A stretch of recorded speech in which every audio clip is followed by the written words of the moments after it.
여러분 안녕하십니까? 주의 크신 은혜와 사랑이 여러분 모두에게 임하길 바랍니다. 오늘은 수요일 그리스도의 마음 이런 주제로 교과 내용을 함께 살펴보겠습니다. 함께 기도하겠습니다. 아버지 하나님, 이 아침에 또 하루를 허락하시고 주를 따르는 자로 살게 하시니 감사합니다. 죽기까지 하나님께 순종하셨던 예수님처럼 오늘도 주의 뜻에 순종하며 섬기는 자로 살기를 원합니다. 우리에게 예수님의 마음을 주시고 우리와 함께하는 사람을 살리기 위해 더욱 낮아지는 자가 되게 하여 주시옵소서. 오늘 우리에게 주실 도전의 말씀을 믿음으로 받아들이고 실천하는 자가 되게 하여 주시옵소서. 우리의 겸손의 모범 되시는 예수 그리스도의 이름으로 기도합니다. 아멘. 여러분은 누군가를 자신보다 더 나은 사람이라고 말해야 하는 상황을 아마도 겪으셨을 것입니다. 자신을 낮추고 다른 사람을 높여야만 했던 일이 아마도 있었을 것입니다. 그때 여러분은 어떤 마음으로 겸손의 말과 행동을 나누셨나요? 어떤 동기와 이유가 여러분으로 하여금 자신을 낮추고 다른 사람을 섬기는 자로 살게 했나요? 섬기는 우리의 마음이 예수님의 마음처럼 영혼에 대한 사랑과 하나님에 대한 순종의 마음이길 바랍니다.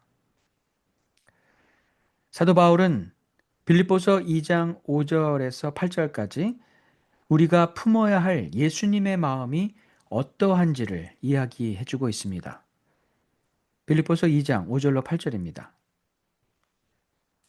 너희 안에 이 마음을 품으라.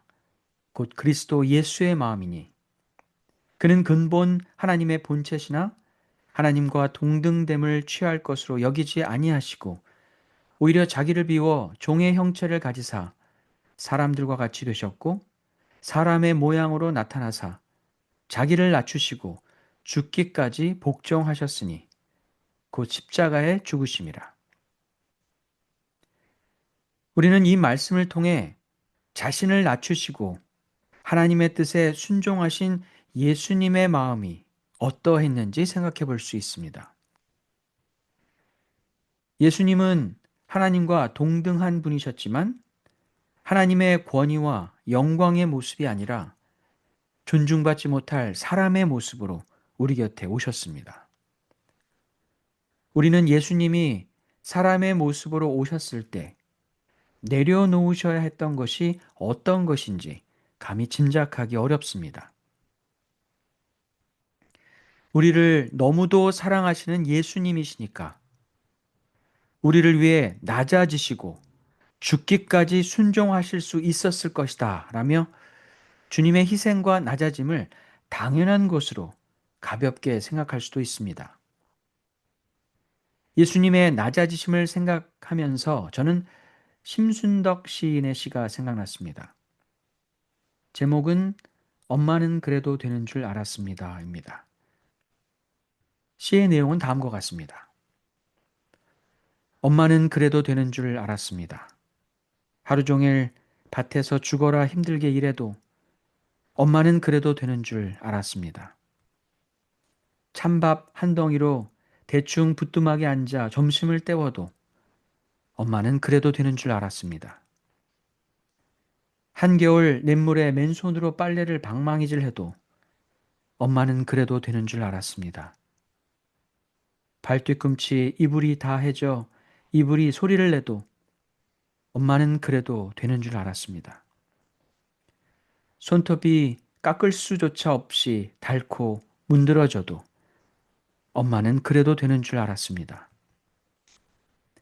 아버지가 화내고 자식들이 속썩여도 전혀 끄떡없는 엄마는 그래도 되는 줄 알았습니다.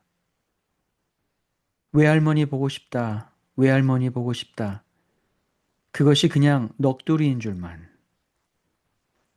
한밤중 자다 깨어 방구석에서 한없이 소리 죽여 울던 엄마를 본 후론, 아, 엄마는 그러면 안 되는 것이었습니다. 어떠한 희생도 그래도 되는 것은 없습니다. 자식을 사랑하는 엄마니까 엄마의 희생과 고통은 당연한 것이라고 누가 말할 수 있을까요? 예수님이 생명을 다하여 우리를 사랑하신다고 하더라도 주님의 낮아지심과 희생, 조롱당함과 고통이 당연한 것은 아닙니다.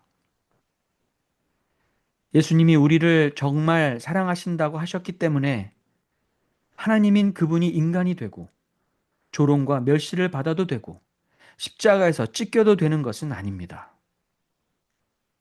우리를 사랑하시니까 우리를 위한 희생이 그래도 되는 당연한 일이 아닙니다.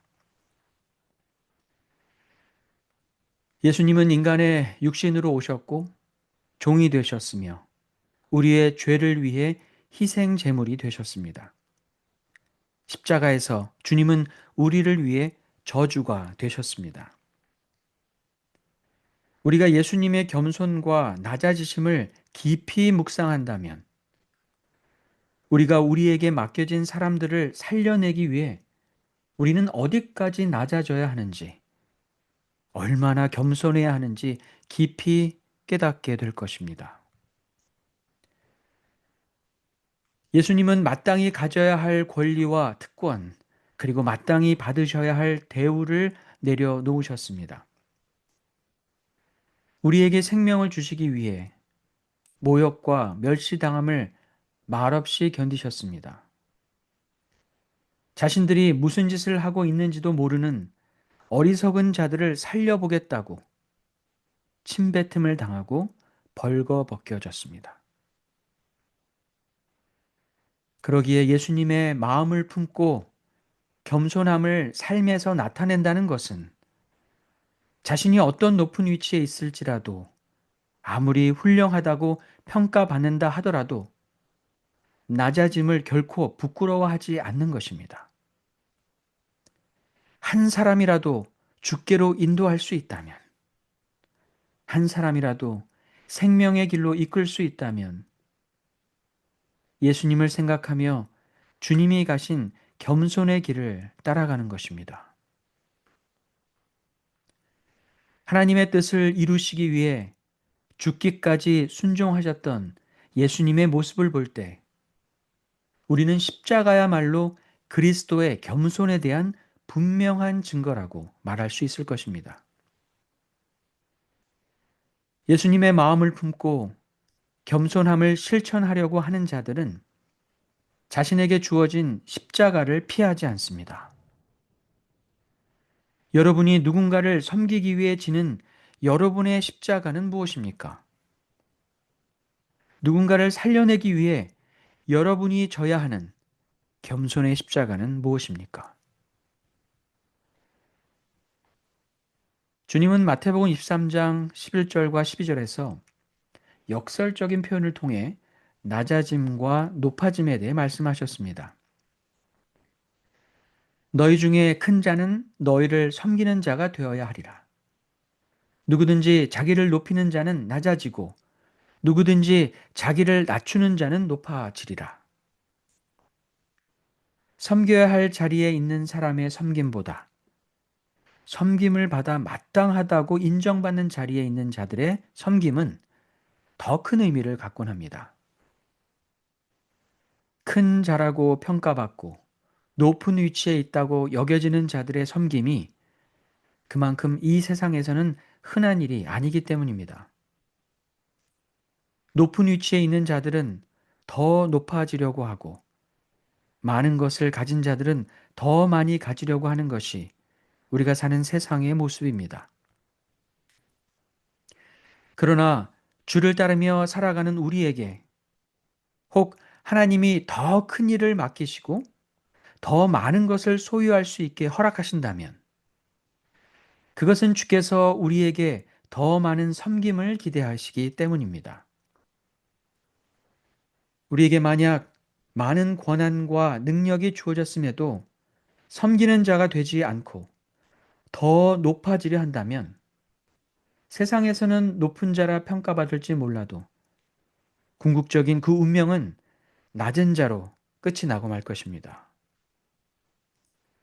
하지만 이 땅을 살아가면서 예수님처럼 자신을 낮추고 섬기는 자로 살아간다면 그 끝은 저 높은 하늘 번영을 향하는 자가 될 것입니다.